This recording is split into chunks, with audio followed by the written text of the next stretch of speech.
Hi guys, welcome to my channel. In this video, we're gonna be talking about things that I've learned in 5 years of teaching elementary music. So yes, we're at 5 years.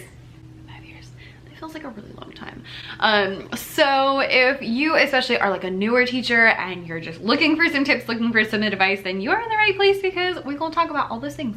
Not all the things, but a few of the things that I have learned in the past 5 years teaching elementary music. So if that sounds good to you, then let's get into it.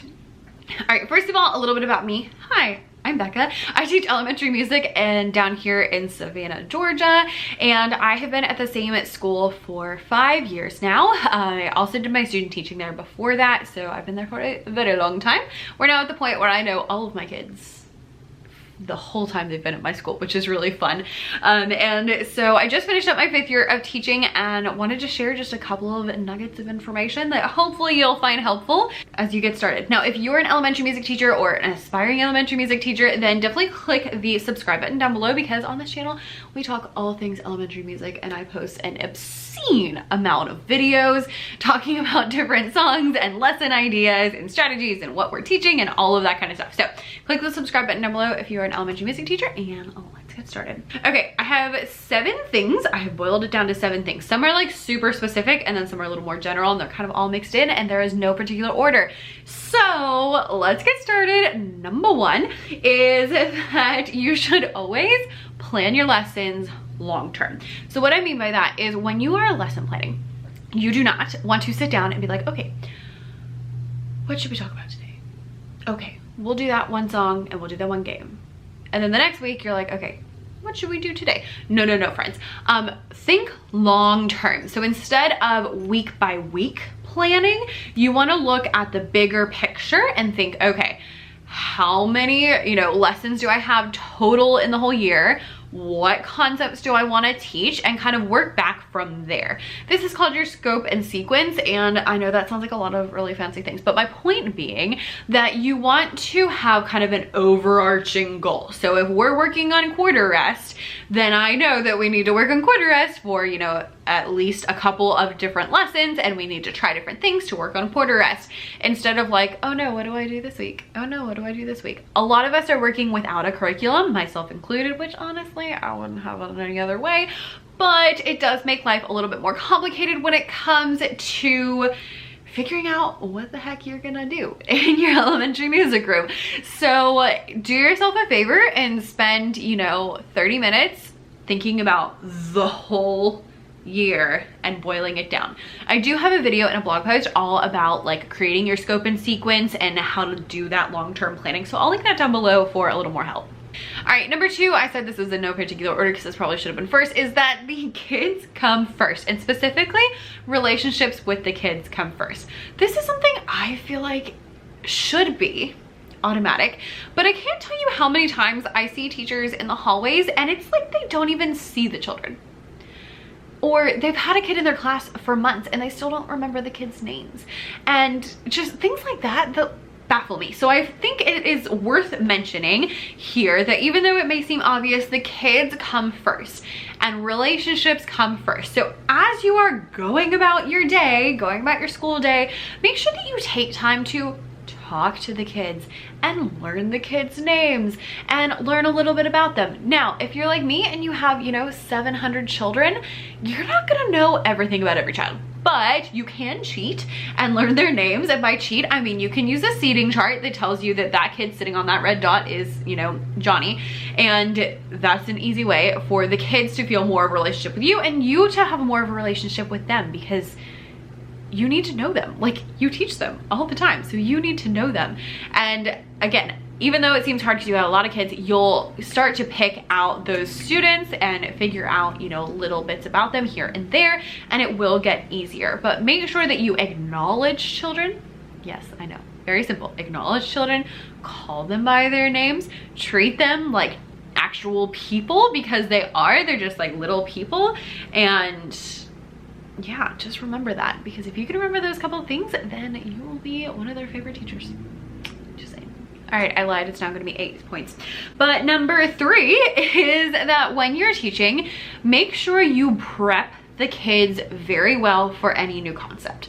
So like I mentioned, if we're working on quarter rest, then before I actually say, this is a quarter rest, we're going to do songs that have quarter rests. We're going to, you know, play songs on the instruments that have quarter rest. We're going to sing songs that have quarter rest. We're going to listen to orchestral pieces that have quarter rest. We're going to, you know, do different things where we talk about like, listen, at the end of that song, there's a spot where there's a heartbeat, but there's no word. Is there any noise if there's no word? No.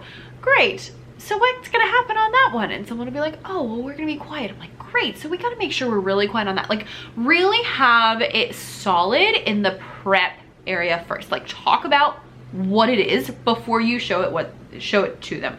Sing the songs, say, you know, play the rhythms, do the things, echo rhythms back and forth, like all of those things, so that when you get to the point where you're like, this is a quarter rest, they can already immediately play the quarter rest because they've been prepped so well. And all they have to do is figure out how to draw it. And by the way, if you are reading a quarter rest, just have them draw a Z, because half the college music majors can't write it correctly, so why would I expect my 5-year-olds to?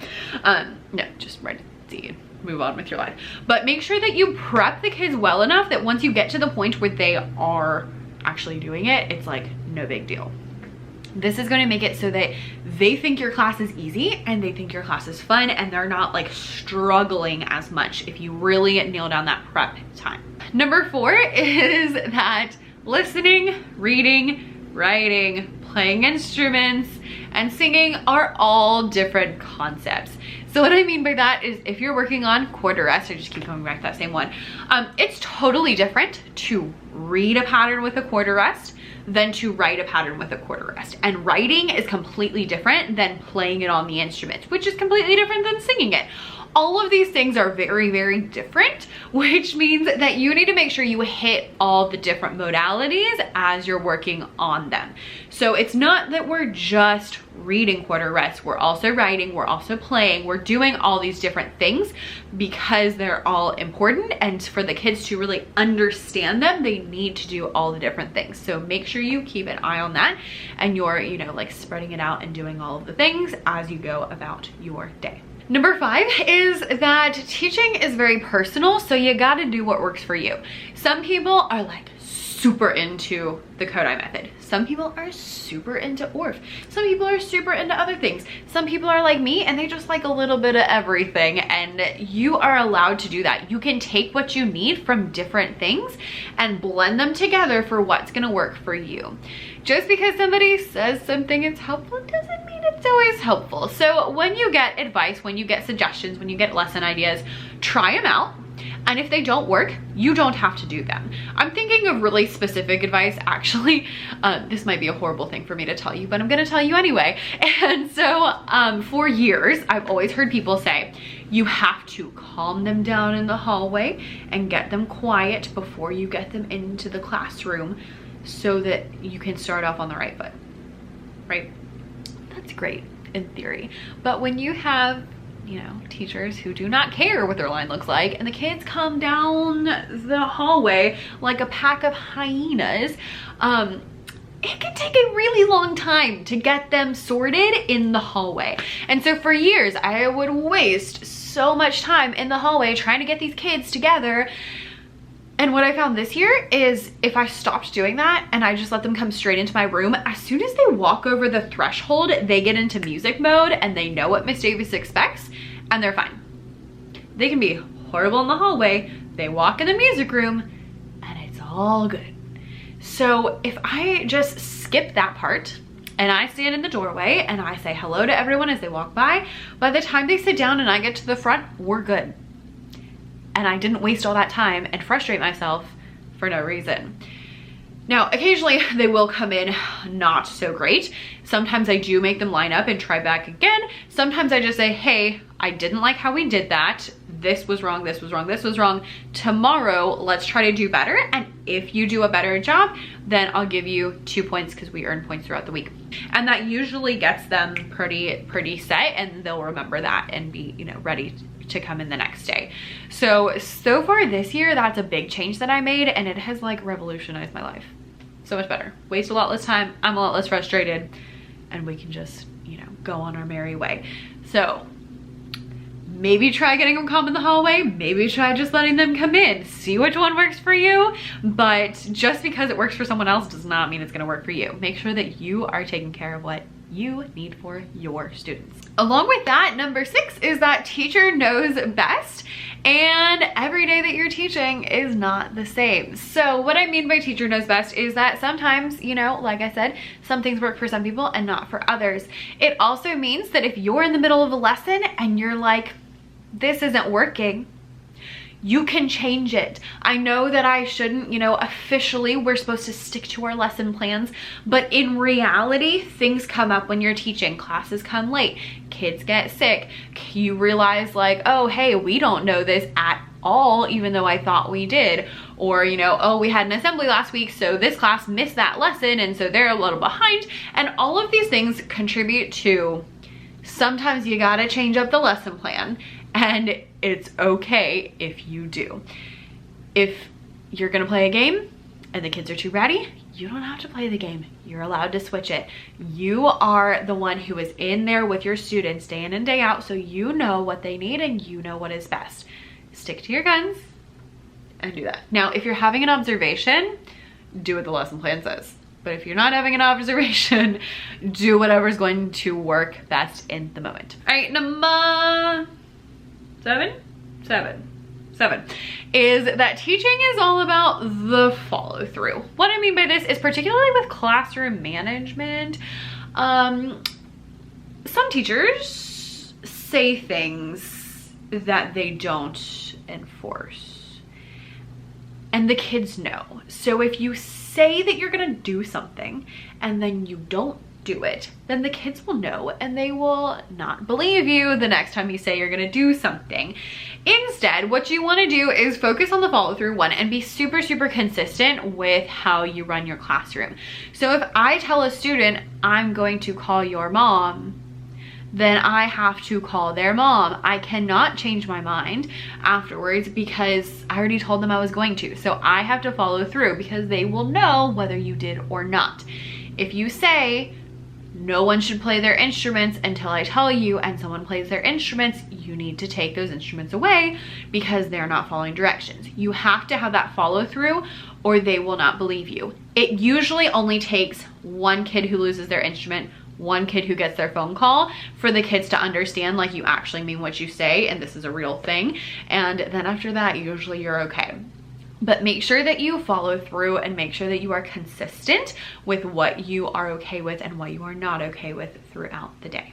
And the last thing, number 8, is that it's not that serious. Teaching elementary music is important, and I totally believe that it's important, otherwise I wouldn't be doing it. But when it comes down to it, it's not super serious. So it's okay to have fun. And it's okay to do things that are fun and prioritize the fun even over, you know, all the less fun things to do. But even more than that, what I mean by it's not serious is you don't need to stress so much. I have found myself, especially with the last few years with all of the changes and the COVID and the online and the things, really stressing about how I was gonna get things done and how are we gonna do all the concepts and what are we gonna do and how am I gonna do this? And what I came to the conclusion of is that it's not that serious. So yes, teach your concepts, yes, teach your children, but don't stress about it. And if things change, try your best to be flexible and don't stress about it. And if things, you know, you don't get to every concept you want to get to this year, it's okay. You're gonna have them again next year, so you can work on it next year. When it comes down to it, you don't need to take it so seriously that you are stressing. Just be calm, be cool, enjoy, have a good time, teach your kiddos, and keep going. All right, friends, that is 8 things that I have learned in 5 years of teaching elementary music. I would love to know some of the top things that you have learned teaching elementary music, so leave those below in the comments so we can get all of the knowledge from all of the people. Thanks so much for watching, and I'll see you next time. Bye.